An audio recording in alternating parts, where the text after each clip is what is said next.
कौन कहता है कि आसमां में सुराख नहीं हो सकता?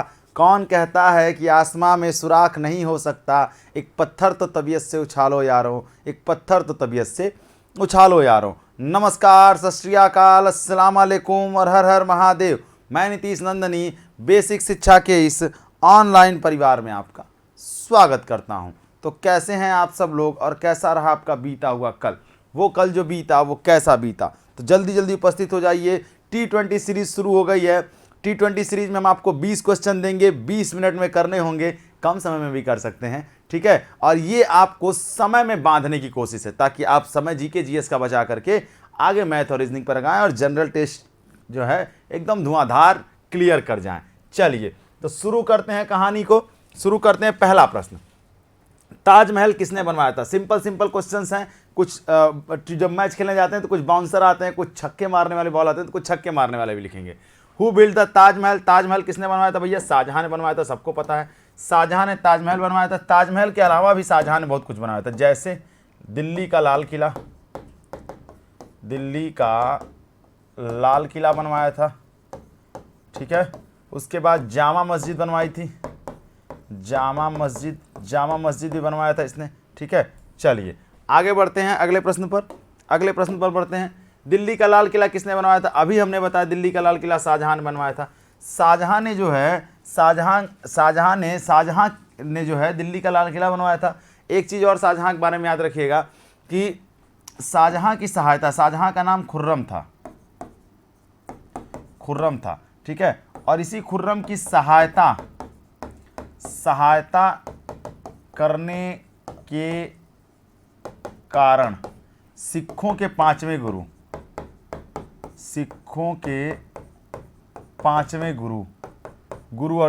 गुरु अर्जुन देव को फांसी दे दी गई थी।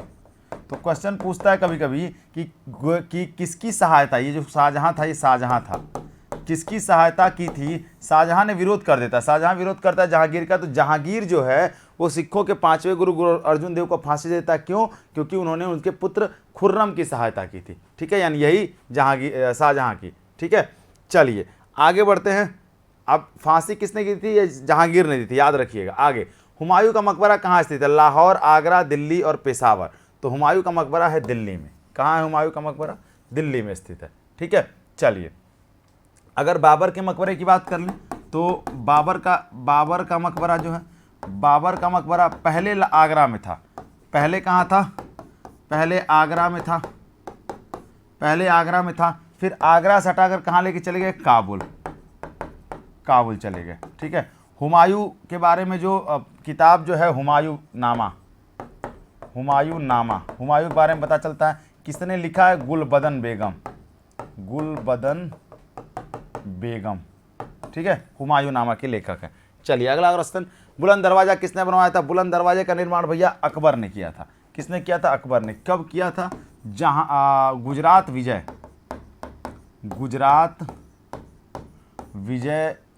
के उपलक्ष्य में, ठीक है। उसने कहा कि जब गुजरात जीत के आया तो उसने कहा कि गुजरात जीत के आए तो हम जो है कुछ उसका मतलब दिखाना चाहते हैं, ठीक है। तो गुजरात भी जीत करके आता है तो बुलंद दरवाजे का निर्माण करता है। कहाँ पर करता है? गुजरात विजय, ठीक है। कहाँ पर करता है? तो फतेहपुर सीकरी। अभी भी जाएंगे तो आपको बुलंद दरवाजा देखने के लिए मिल जाएगा वहाँ पे, ठीक। चलिए अगला क्वेश्चन। इत्मादुद्दौला के मकबरे का निर्माण किसने कराया था? हुमायूं, अकबर, जहांगीर और औरंगजेब करवाता है। इत्मादुद्दौले के मकबरे का निर्माण बेसिकली औरंगजेब भी नहीं करवाता है। हमको सभी लोग बताएंगे कमेंट बॉक्स में कि वास्तव में किसने करवाया था। औरंगजेब तो नाम यहाँ ऑप्शन में सही है, लेकिन वास्तव में किसने करवाया था इत्मादुद्दौले का मकबरा? और किस इत्मादुद्दौले का मकबरे की एक खासियत थी, वो किसी एक खास स्ट्रक्चर में, खास शैली में बना हुआ था। कौन सी शैली में बना था? कमेंट बॉक्स में सभी लोग हमको बताएंगे, ठीक है। चलिए दिल्ली की जामा मस्जिद का निर्माण किसने कराया था? ये भी बताया हमने आपको, शाहजहां ने कराया था। अब आप सोचेंगे ना कि इतना लुल्लू क्वेश्चन तो पूछेगा नहीं, ठीक है। स्टैटिक जीके में ना ऐसे क्वेश्चन पूछे जाते हैं, स्टैटिक जीके में ऐसे प्रश्न पूछे जाते हैं, तो फिर वहाँ लुल्लू से चक्कर नहीं पड़ेगा, कहेंगे अरे ये तो इतना आसान है, मार के गलत चले आएंगे, ठीक है। शाहजहां ने करवाया था दिल्ली के जामा मस्जिद का निर्माण, ठीक। चलिए, शेर शाह का मकबरा कहाँ पर स्थित है? कई बार बताएं आपको शेर शाह सूरी का मकबरा। अगर शेर शाह सूरी की बात आती है तो दो युद्ध की बात कर लेते हैं, चौसा का युद्ध और यहाँ पर कन्नौज या बिलग्राम का युद्ध। बिलग्राम का युद्ध, चौसा का युद्ध 1539, कन्नौज या बिलग्राम का युद्ध 1540। कौन किससे लड़ता है, किससे, कौन कौन? हुमायूं और शेर शाह। यहाँ कौन होता है? हुमायूं और शेर शाह। कौन जीतता है? शेर शाह सूरी, दोनों। और इसी को हरा करके शेर शाह यहाँ से हुमायूं को भगा देता है और 1540 से 1555 तक एक नया वंश स्थापित होता है दिल्ली सल्तनत पर, जिसे हम लोग सूरवंश के नाम से जानते हैं। किस नाम से जानते हैं? सूरवंश के नाम से।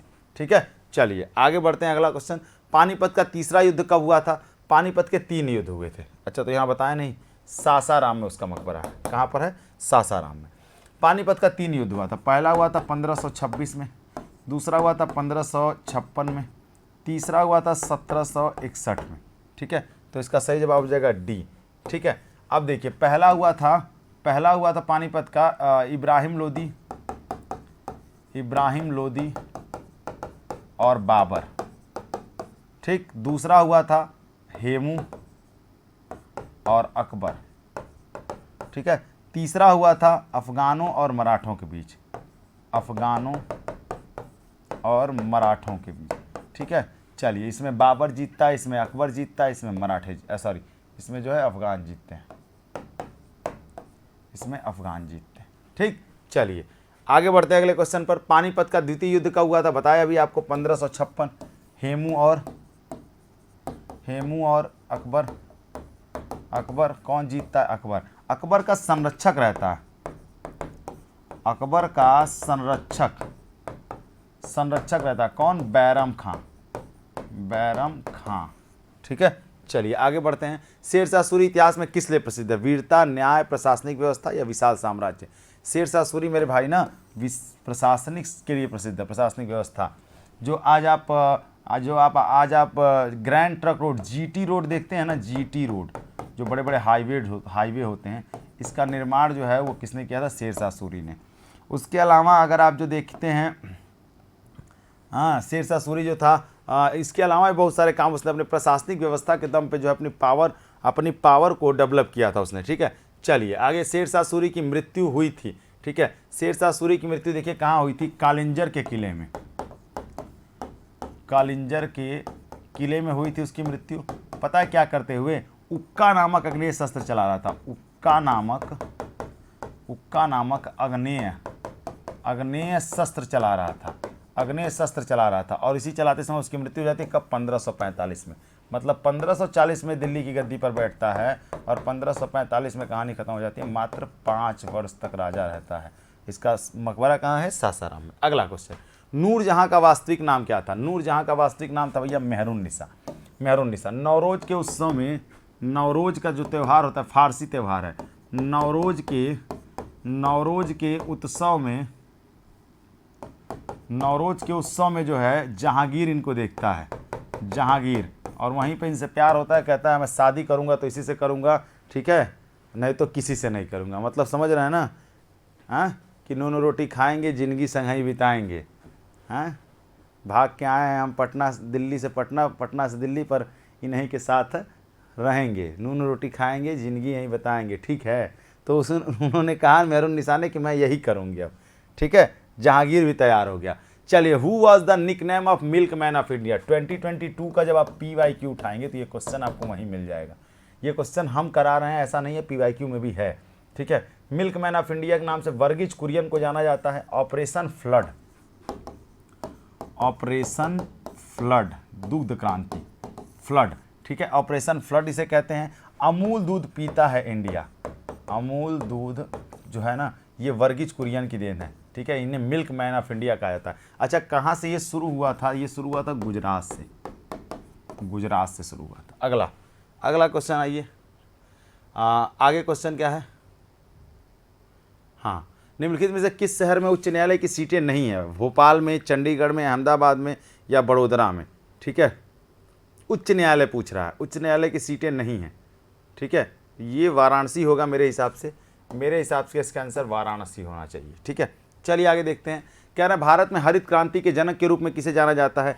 1 नंबर का लुल्लू क्वेश्चन है। भारत में हरित क्रांति की शुरुआत 1966 टू 67 में हुई थी, ठीक है। किसने शुरू की थी? MS स्वामीनाथन। MS स्वामीनाथन का नाम आता है। अगर हम बात करें दुनिया में, मतलब वर्ल्ड में, विश्व में, दुनिया में हरित क्रांति की शुरुआत, दुनिया में हरित क्रांति के जनक कौन है? दुनिया में हरित क्रांति के जनक कौन है? तो कौन है भैया? नॉर्मन बोरलॉग हैं दुनिया में हरित क्रांति के जनक, ठीक है। और एक बात समझिएगा, दुनिया में हरित क्रांति के जनक नॉर्मन बोरलॉग हैं, और भारत में हरित क्रांति के जनक ये हैं। हरित क्रांति का सबसे अधिक प्रभाव जो था वो गेहूं की फसल पर पड़ा, गेहूं पर पड़ा। और किस राज्य में पड़ा? पंजाब में, पंजाब, हरियाणा, उत्तर प्रदेश, इन्हीं स्टेट्स में पड़ा था, ठीक है। चलिए अगले क्वेश्चन पर। इनमें से किस प्रधानमंत्री ने कभी अपना कार्यकाल पूरा नहीं किया? Which of these prime minister has never complete the terms? Indira Gandhi, Morarji Desai, Atal Bihari Vajpayee, IK Gujral और चौधरी चरण सिंह, ठीक है। अच्छा, इसमें सेलेक्ट ऑप्शन बताना है। इंदिरा गांधी, बहुत सिंपल क्वेश्चन है, आपको थोड़ा सा कॉमन सेंस लगाना होगा। अटल बिहारी वाजपेयी जो थे, इन्होंने अपना कार्यकाल पूरा किया था 5 साल, ठीक है। पूछ रहे कभी कार्यकाल पूरा नहीं किया। मोरारजी देसाई ने नहीं किया था, ठीक है। इंदिरा गांधी भी उस समय प्रधानमंत्री हुआ करती थी जब इनकी हत्या कर दी गई थी, ठीक है। तो इंदिरा गांधी ने भी नहीं किया कभी एक बार कार्यकाल पूरा किया था। मोरारजी देसाई ने कभी नहीं किया, IK गुजराल ने भी नहीं किया, और चौधरी चरण सिंह ने भी मुझे लगता है नहीं किया। तो इस तरीके से B, D और E होना चाहिए। B, D और E, इसका सही जवाब A होना चाहिए। एक बार आप इसको रीचेक करिएगा, ठीक है। हो सकता है आपको इसमें कोई कन्फ्यूजन हो। चलिए अगला क्वेश्चन। कह रहे हैं यहाँ पर मैच द फॉलोइंग दिया हुआ है। कह रहे हैं कि यहाँ पर सरोजनी नायडू जो है भारतीय राष्ट्रीय कांग्रेस से जुड़ी हैं, जिन्ना मुस्लिम लीग से जुड़े हैं, तेज बहादुर सप्रू हिंदू महासभा से, और VD सावरकर लिबरल पार्टी से, ठीक है। तो चलिए देखते हैं। सरोजनी नायडू भारतीय राष्ट्रीय कांग्रेस की प्रथम भारतीय महिला अध्यक्ष थी। जिन्ना जो थे वो मुस्लिम लीग से जुड़े हैं, तेज बहादुर सप्रू लिबरल पार्टी से हैं, और VD सावरकर हिंदू महासभा से हैं, ठीक है।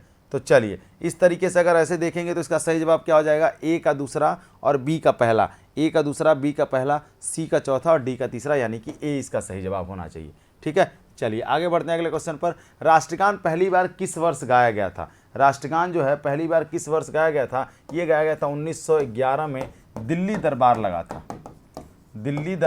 था, और दिल्ली दरबार में राष्ट्रगान पहली बार गाया गया था, ठीक है। और इसी के बाद क्या हुआ? 1913 में रविंद्रनाथ टैगोर को नोबेल मिला। क्या मिला? नोबेल मिला साहित्य का नोबेल मिला, नोबेल साहित्य का मिला। और 1913 में, और किस किताब के लिए? गीतांजलि के लिए। हमारे यहाँ जनगण मन जो हमारा राष्ट्रीय गान है, इसको किसने लिखा है? तो इसको लिखा है रविंद्रनाथ टैगोर ने, ठीक। चलिए अगला क्वेश्चन। कह रहे हैं नाटो का पूरा नाम क्या है? What is the full name of NATO? North Atlantic Treaty Organization कहते हैं इसे, उत्तरी अटलांटिक संधि संगठन, ठीक है। 1949 में स्टेबल हुआ था, ठीक है। चलिए आगे बढ़ते हैं अगले क्वेश्चन पर। यूरोपीय संघ की सामान्य मुद्रा क्या है? यूरोपीय यूनियन जो है ना, उसकी सामान्य मुद्रा है यूरो। कॉमन करेंसी क्या है? यूरो। जरा सभी लोग हमको बताएंगे कि ये रूबल कहाँ की मुद्रा है, रूबल कहाँ की करेंसी है? पहला क्वेश्चन का जवाब ये बताएंगे। और दूसरा क्वेश्चन, यूरोपीय यूनियन कब स्टेबल हुआ, और प्रेजेंट टाइम में यूरोपीय यूनियन में कितने मेंबर हैं? चलिए तब तक इतने ही, कोई 20 मिनट हो गए और यहीं पर हमारी कहानी खत्म होती है। ये हमारा क्रैश कोर्स है जो अभी भी चल रहा है, ठीक है। चलिए बाकी बातें होती रहेंगी, बातों का सिलसिला चलता रहेगा, यहीं पर कहानी खत्म होती है। कमेंट सेक्शन में जाकर जरूर बताइएगा क्लास कैसी लगी, T20 सीरीज़ कैसी लगी, कितने मिनट में आप कितने क्वेश्चन सही कर रहे हैं। चलिए तब तक अपना ख्याल रखिएगा, जहाँ रहिए, जैसे रहिए, स्वस्थ रहिए, मस्त रहिए। और हाँ, सबसे बड़ी बात क्या है? खूब पढ़िए, क्योंकि पढ़ने के अलावा कोई विकल्प नहीं है। तब तक के लिए धन्यवाद। जय हिंद।